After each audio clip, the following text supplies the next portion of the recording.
Coming up on Arirang News. South Korean President Yoon meets UN Secretary General Antonio Guterres and shares his thoughts on global security, suggesting continued cooperation with the UN to contain North Korea's future provocations.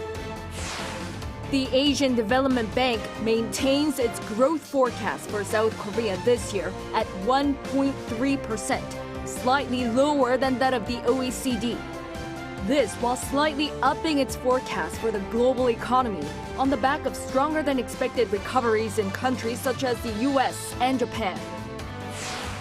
A special conference on global infrastructure deals is held in Seoul, where South Korea agrees with Poland and Ukraine to cooperate not only on rebuilding Ukraine, but also on the European construction market.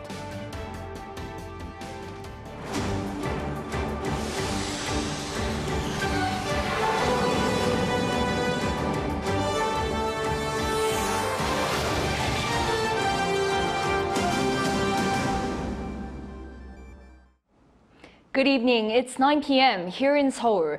Thank you for joining us on Arirang News.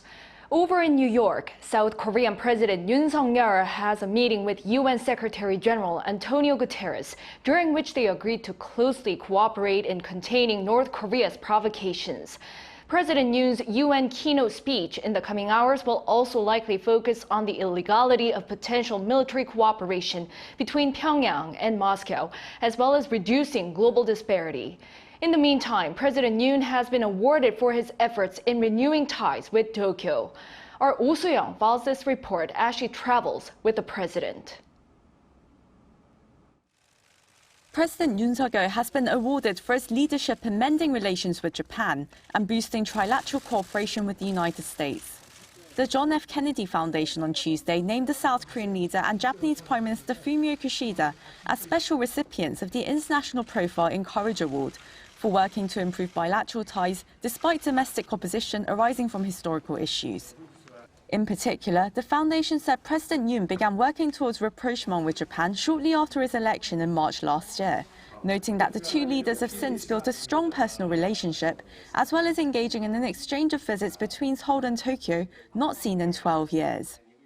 Such courage to choose a more hopeful future has led to a historic level of trilateral cooperation between the US and two of its most important democratic allies at their Camp David summit last month, according to the foundation, which will hold an award ceremony next month.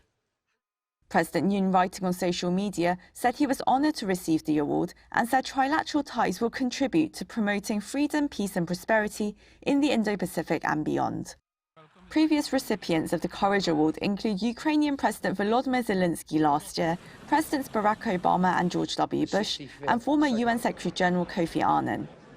Ahead of his address to the General Assembly, Yoon held a one-on-one meeting with the UN Secretary General Antonio Guterres, where the leaders reportedly discussed cooperation between the two sides to address North Korea's nuclear program and the war in Ukraine, among other global issues. Yoon's address on Wednesday local time will touch upon similar issues, laying out South Korea's plan to reduce global disparities in development, climate and technology. The President will explain how countries with financial resources and technological capabilities would play a responsible role in bridging the development gap by actively expanding official development assistance to improve the living environment of people in developing countries, provide infrastructure support and close the climate gap. He will introduce specific policies such as expanding green ODA, financial contributions, use of carbon-free energy, and propose our leading initiative to proliferate carbon-free energy. The President will pledge a leading role by Seoul in forming global principles and mechanisms for digital governance, including on technologies like AI. He will further map out South Korea's role as a non-permanent member of the Security Council for a 2-year term beginning next year.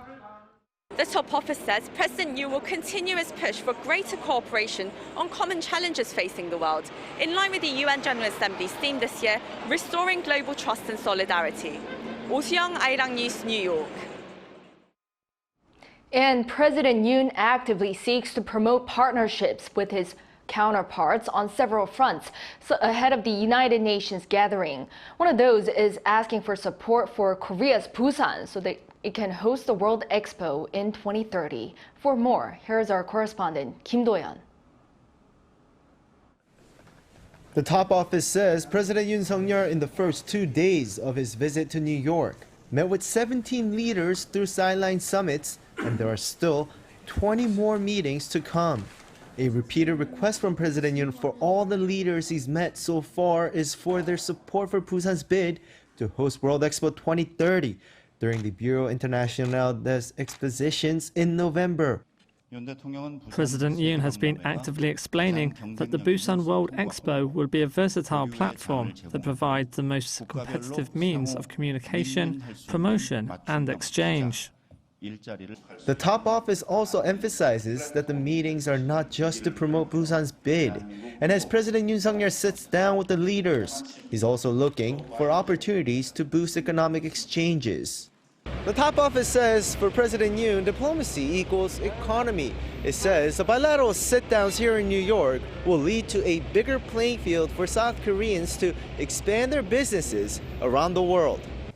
The near 40 countries that Yoon will have met during this trip make up 5% of the world's GDP, but they only take around 3% of South Korea's total exports. So there is room for growth in trade with these countries. At this stage, although the absolute scale is not yet large, considering that our exports have not yet reached the market size of these countries, and recognizing that we are now at the starting point of growth, we can say that there is sufficient potential as a new market. In addition, South Korea's trade with its top 10 partners make up more than 70% of its total trade. This leaves the country vulnerable to supply chain disruptions. So by working with these 40 countries, around a fifth of UN members, that South Korea can cooperate with through official development assistance, it can diversify its supply chains. The top office added that recently, with resources being a strategic asset, nations have started to nationalize their key resources. Establishing government-to-government relations with potential partners is important for South Korean companies to gain access to them as well. Kim Do-yeon, Arirang News, New York. On the first day of the general debate of the UN General Assembly, world leaders discussed the issue of the war in Ukraine, including President Zelensky, who's there for the first time in person since the war began. U.S. President Biden also calls on world leaders to stand up for Ukraine while also seeking to reform the council, as he's the only permanent Security Council member to address the chamber. Our foreign affairs correspondent Bae Eun-ji has this report. As the war in Ukraine heads toward its second autumn, U.S. President Joe Biden called on world leaders to remain united in defending the war-torn country. In his speech to the United Nations General Assembly in New York on Tuesday local time, he warned leaders not to let Ukraine be carved up. If you allow Ukraine to be carved up, is the independence of any nation secure? I'd respectfully suggest the answer is no. We have to stand up to this naked aggression today and deter other would-be aggressors tomorrow. Biden also condemned North Korea's provocations, criticizing the regime for violating UN Security Council resolutions, while still leaving some room for diplomacy. Also at the event was Ukrainian President Volodymyr Zelensky, who spoke at the UN General Assembly for the first time since the war began. He accused Russia of weaponizing everything from food and energy to abducted children in its fight against Ukraine.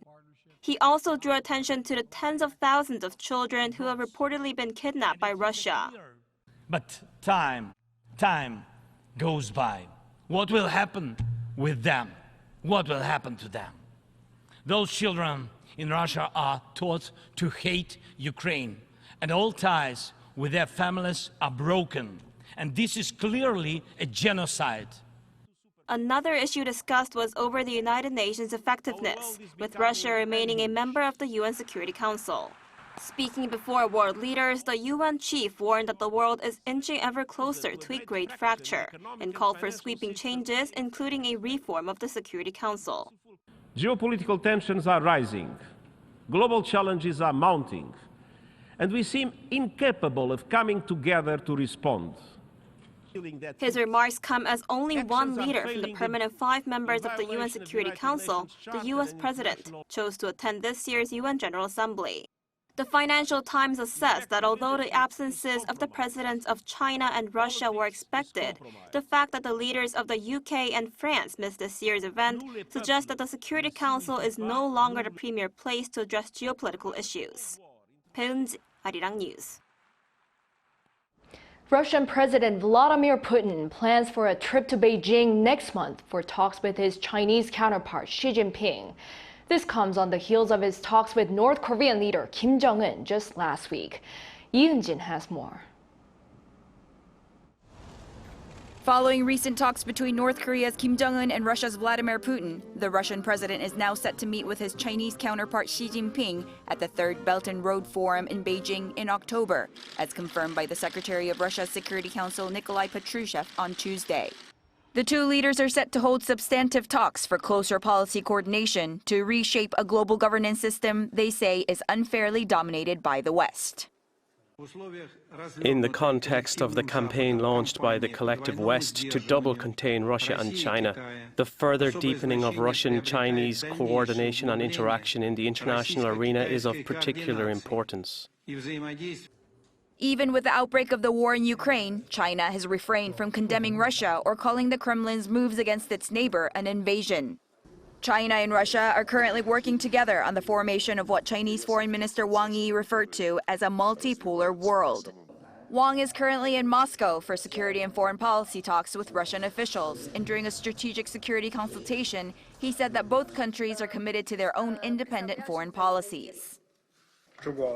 Both China and Russia are committed to their own independent foreign policies. Our bilateral cooperation is not directed against anyone and is not subject to outside interference. The more violent the unilateral actions of hegemony become, it is even more important for us to keep up with the times, show a sense of duty as great powers, and further fulfill our international obligations. China and Russia have grown closer as relations with the West have deteriorated for both countries. And the October meeting between Putin and Xi will have greater significance, considering it comes ahead of the Asia-Pacific Economic Cooperation Leaders meeting set for November in San Francisco. Ian-jin, Arirang News. The foreign ministers of the Group of Seven Nations held a meeting in New York on Tuesday and shared their concerns that cooperation between North Korea and Russia could lead to a violation of the relevant UN Security Council resolutions, adding that it could also undermine peace and security of the Indo-Pacific region and beyond.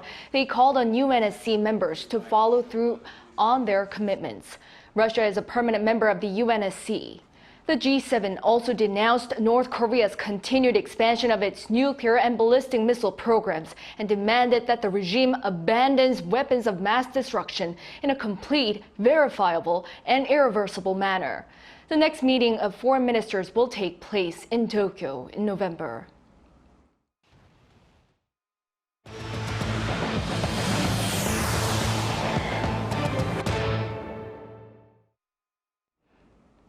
The Asian Development Bank maintains its growth forecast for South Korea this year at 1.3%, slightly lower than that of the OECD. This while upping its forecast for the global economy on the back of stronger than expected recoveries in countries such as the US and Japan. Our Park Gun-woo has the details. The Asian Development Bank has forecast that South Korea's economy will grow 1.3% this year, slightly lower than projections by other organizations, including the OECD. In a report released on Wednesday, the ADB kept South Korea's growth outlook unchanged from its July forecast, although the figure was down 0.2 percentage points from its first one made in April. The OECD's outlook released on Tuesday projected Korea's growth rate at 1.5%, which was also the same as its June projection. However, the growth rate has been continuously falling from the 2.7% registered in December 2021. Experts say China's slower than expected recovery and sluggish exports for South Korea are the major factors for the slowing growth rate. For next year, the ADB and OECD also both kept their outlooks unchanged from June's projections at 2.2% and 2.1% respectively. However, an expert, Professor Emeritus Shin Se-don, who was asked about the projections, did not expect a dramatic recovery in growth next year. 2024 will be a little better than 2023, but not much. I think in between 1% and 2%. In terms of the global economy, the OECD predicted 3% growth for 2023, up 0.3 percentage points from its previous forecast, due to stronger than expected recoveries in countries such as the US and Japan. At the same time, however, the projection for next year was revised down to 2.7%. In the interview, Professor Shin projected an even worse situation. Situation in 2024 won't be very much different from 2023. I think a little worse because of higher interest rate and increased uncertainty in the global context. He concluded that if high interest rates remain in 2024, it will be difficult to see recoveries in global exports and economic growth. Park Gon-woo, Arirang News. A conference on seeking business opportunities for global infrastructure cooperation is held in Seoul this week.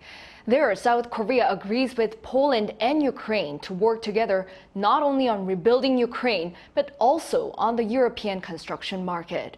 Our Lee Soo-jin tells us more. Global infrastructure deals and Ukraine reconstruction efforts took center stage at this year's Global Infrastructure Cooperation Conference. This year marks the 11th GICC, a conference hosted by South Korea's land ministry to help domestic companies win overseas infrastructure deals through business forums, one-on-one business consultations, and seminars. And this year, it's bigger than ever, with ministers, CEOs, and high-ranking officials from 24 different countries in attendance. Land Minister Won Il-yong's Filipino counterpart, Secretary Manuel Banoan, said he came to the conference to show his appreciation to the South Korean government for its infrastructure work in his country. Appreciative also of the assistance extended to the Philippines. The Bataan Interlink Bridge will definitely boost up the economic development of the country. And this will be the second longest bay bridge in the world, I guess. Infrastructure projects in the Philippines have been garnering attention from private companies as they are valued at around $6 billion. The importance of South Korea's role in infrastructure projects was echoed by the chairman of Iraq's NIC. Actually, the experience of Korean companies is worldwide. Our attendance here in the conference is to share the idea between these companies and maybe especially for the infrastructure of Iraq. The conference also comes on the heels of Won's visit to Kyiv the previous week. This year, a special session was held to further discuss ways to cooperate on reconstruction projects in post-war Ukraine. During the session, an MOU was signed between South Korea, Poland, and Ukraine to work together on not only rebuilding Ukraine, but also on entering the European construction market. Won emphasized that Korea is the ideal country to assist in Ukraine's reconstruction. South Korea is a country that achieved miraculous economic growth after being ravaged by war. We are sharing our war reconstruction experiences with Ukraine. Ukraine's ambassador also emphasized that there will be many promising infrastructure opportunities. And we invite Korean companies, Korean businesses to invest in Ukraine and win with us, win with Ukraine. Infrastructure sector will find many projects in the airports and the construction of new roads and bridges. South Korea's public and private sectors will thus not only help rebuild a nation, but also continue participating in lucrative infrastructure deals across the world. Lee Soo-jin, Arirang News.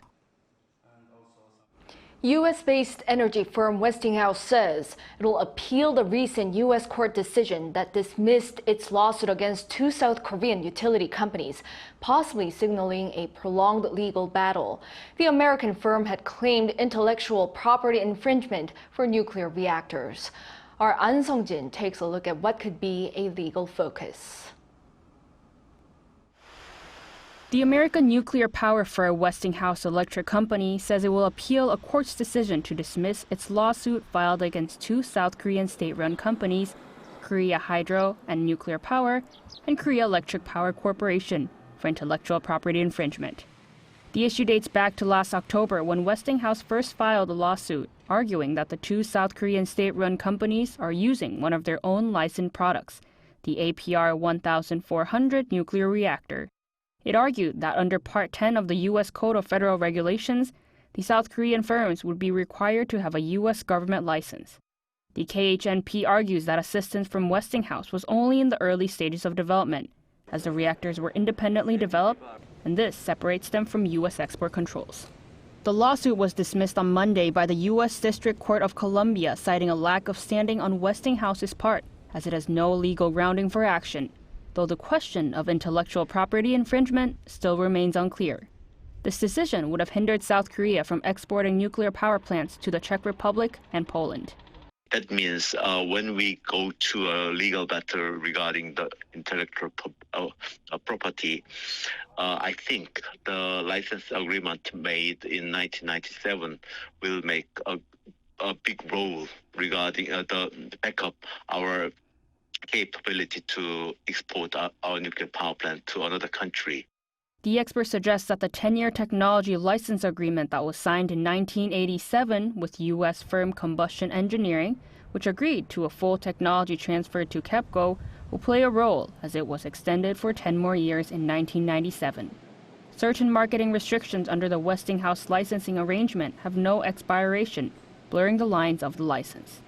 However, talks between Korea and the U.S. will be vital as there is room left for dispute on the intellectual property infringement of nuclear reactor technology. An Sung-jin, Arirang News. To sports now and the upcoming Asian Games. The next batch of Team Korea athletes arrived in Hangzhou in China on Wednesday. They're heading to the city in stages according to the schedule of their respective events. Including officials, almost 100 members were on board the flight that left this afternoon, including the athletes who will compete in the tennis, shooting, hockey, and skateboarding events. South Korea is actually sending its largest ever delegation of 1,140 athletes to the Games to participate in 39 out of the total 40 events. After arriving at the competition venue, they'll participate in the official village welcoming ceremony on Thursday and the opening ceremony on Saturday. The Team Korea has set a goal of winning over 50 gold medals and achieving a top 3 overall ranking. Foreign travelers to Korea this coming Saturday or Sunday can receive a Korean name transportation card at Incheon International Airport. Seoul's Tourism Ministry will be handing out 500 public transportation cards featuring pure Korean words suitable for use as names. Korean words such as dasol, meaning young pine tree, are purely Hangul. This particular campaign marks the 2023 to 2024 Visit Korea year and seeks to promote Korean Language Week, which runs from October 4th to the 10th. Any foreign visitor is eligible for this card if he or she completes a survey at a kiosk located in the airport's tourist center.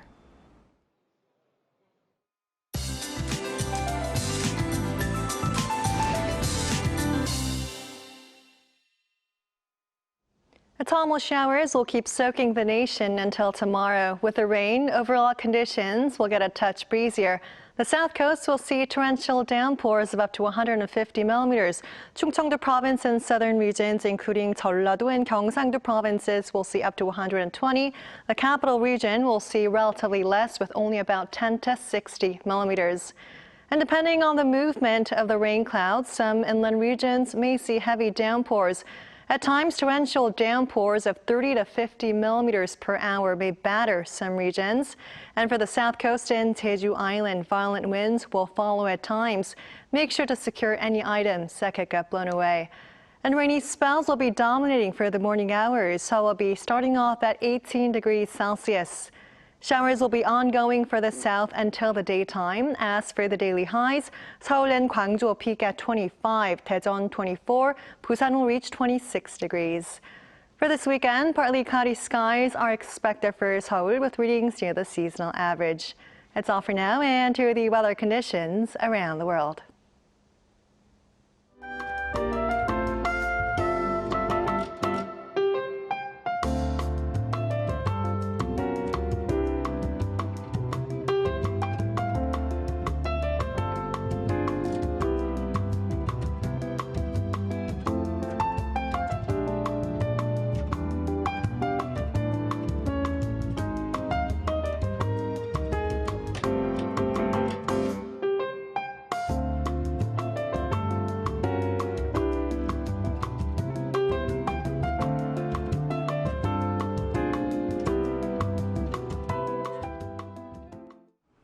Well, that brings an end to this newscast. Thank you for watching. We'll be back with the special coverage on President Yoon's UN keynote speech in New York in the coming hours. Until then, goodbye.